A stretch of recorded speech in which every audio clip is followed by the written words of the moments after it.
Now that you've had your chilling appetizers from my fellow lunatics, it's time for me to serve you the main course. So come into the haunt of fear. My cauldron bubbles and gurgles. Its evil brew is just about ready. Yep, it's me again, the old witch. Hungry? Good. Then open your little leering mouths and I'll stuff in the tasty terror tale I call Horror. Head it off. The year was 1792. The place was France, during the bloody days known as the Reign of Terror, following the French Revolution. In Paris, silhouetted against the grey sky, stood the notorious guillotine. As its gleaming blade was hoisted, the gathered crowd shouted and catcalled. From somewhere came the ominous roll of a snare drum. The blade flashed downward, and another member of the doomed aristocracy met his end as its head dropped into the waiting basket. Far across Paris, away from this bloody scene, two figures made their way slowly through a crooked street. One man was tall, well-built, but crippled. The other was short and squat. The crippled one moved painfully, first stepping, then dragging his helpless club foot. Hurry, master. We are almost there. I am coming, Louis. I can't walk as fast as you. Soon the strange twosome came to a dark alley. They turned in, stopping before a battered door. The small one knocked anxiously. Finally, it creaked open. Yes, what is it? We have come to buy some flowers. The obese man behind the door peered out at them. Flowers? What kind of flowers? We want some fleurs-de-lis. Come in. I'll see what I can do. You are most kind. The fat man closed the door behind the two visitors and turned to them. Who sent you here? It does not matter. This is the Marquis de Rochemont. I am his servant, Louis. You have money? Yes, we have the amount. You will help him to flee Paris, as they said you would. Certainly. I will make all the necessary arrangements. But first, if you don't mind, the money. Of course. Here you are. The fat one counted the gold and then smiled. And you are? I am Henri Lugère, at your service. Lugère? You are the Duc de Lugère? That is correct. I have dedicated myself to helping fellow members of my class escape the guillotine. Ah, Monsieur le Duc, this is a noble thing you do. If it were not for my club foot. You will be ready to leave at midnight. A coach will be at the alleyway. I will be ready. I go now, master, before I am missed. Good luck. After Louis, the Marquis de Rochemont's servant, left. He is not going with you? There is no need. He was only my servant. The guillotine does not thirst for his head, only mine. That night, a coach drew up to the alleyway. The clump, drag, footsteps of the fugitive Marquis approached. Bon voyage, Marquis, and good luck. Goodbye, Monsieur le Duc. Thank you. May you continue to help other unfortunates like me. As the coach clattered off into the darkness, Henri, the fat Duc de Lugère, smiled to himself. Do not worry, Monsieur le Marquis. I will continue. It pays me well, and my head remains on my shoulders. Soon after, near the gates of Paris... What is the meaning of this? It means, Monsieur le Marquis, that you are under arrest in the name of the French Republic.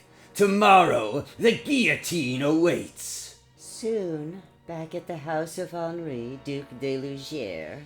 You arrested him, Captain? Yes, Lugière. We stopped his coach before the West Gate. Again, your cooperation protects you from the guillotine. Well, Captain, that is our arrangement. I turn them over to you and save my neck, eh? Save your neck is right, Lugière. If it were not for this little service you perform, your head would have rolled long ago. And so, the next day, before the jeering mob, the Marquis de Rochemont limped up the steps of the guillotine. And as the gleaming blade was hoisted skyward, the drum began its ominous roll. The crowd roared as the blade plummeted downward. But in its midst, one man did not cheer. His face was grim. It was short, squat Louis, the Marquis's servant. Later... Captain, there is a man outside. He has come to claim the Marquis de Rochemont's remains. He was his servant. Let the beggar take it. Tonight. And so, late that night, a cart rumbled through the deserted streets of Paris, carrying a macabre cargo. A coffin containing the decapitated remains of the Marquis de Rochemont. It was driven by Louis, his ever-faithful servant. I will see that you have a decent burial, master. The next day, Louis stopped Henri Lugière on the street. Ah, Louis. I am sorry. I heard the sad news. Yes, Monsieur le Duc. My master was beheaded yesterday. Shh! You fool! Do not call me le Duc. Why not? Everyone knows about you. I have learned the truth myself. I must be going. Wait, there is something I must show you. Come. Louis led Henri Lugière to the marketplace. Have you ever bought a chicken here, Monsieur Lugière? Have you ever seen how they kill them? Look. Ugh, they chop off its head. Yes, monsieur. Now watch. See how the body scurries about without its head. See how it flaps its wings. Mon Dieu, what are you driving at? Sometimes a chicken with its head chopped off lives for many hours. I know of a case where one lived for almost a month. It only died because the farmer who owned it allowed the windpipe to grow closed. Why do you tell me these things? Why? If a chicken can live on with its head removed, Monsieur Lugière, then why not a human being, eh? You're mad. You're trying to frighten me. Bah! Foolishness! Louis scurried off, laughing, while Henri wiped the perspiration from his face. Later that night, as Henri Lugière sat in his house. The idiot! If he thinks he can scare me, he's clearly... Suddenly, Henri heard an unmistakable sound. First a clump, then something dragging, then a clump, then the dragging noise. What was that? It sounded like footsteps. Like a man with a club foot. The clumping, dragging sound came from the alley outside. Henri rushed to the door and slid the bolt closed. He's after me! The Marquis! As Henri watched horrified, the doorknob turned slowly. Then it rattled. Someone outside was trying to get in. Oh, Lord, protect me! Thank God I bolted it in time! Then the clump, drag, faded away down the alley. He's going away. Suddenly, Henri cursed. What a fool I am! A stupid fool!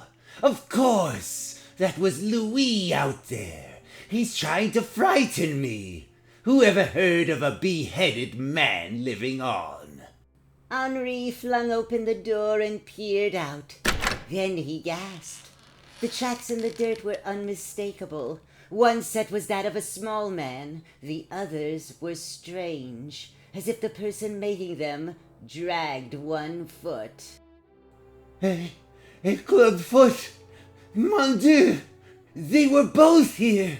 Henri spun around. The door slammed shut behind him. I'm locked out!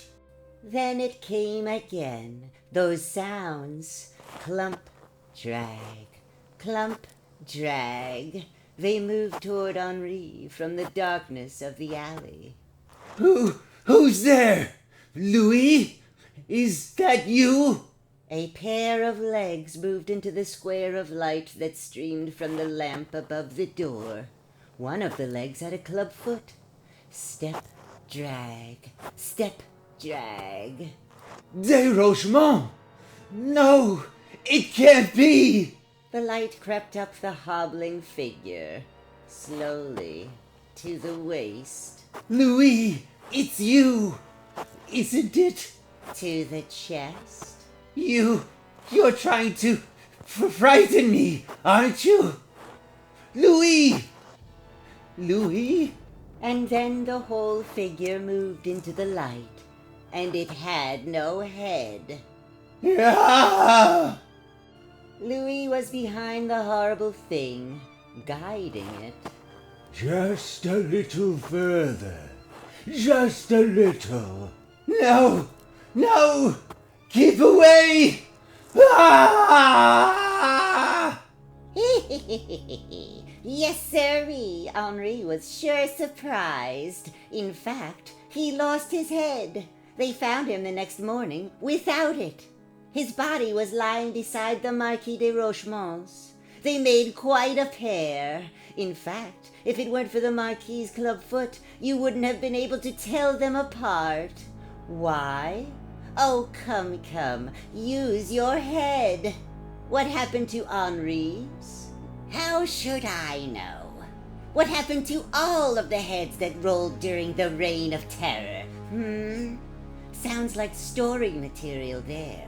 I'll have to look into it. Oh, by the way, all my back issues are available. The Crypt Keeper's Corner tells you how to get yours. That winds it up, kiddies. I hope your hunger is satisfied. We'll all see you next in the Vault of Horror. Bye for now.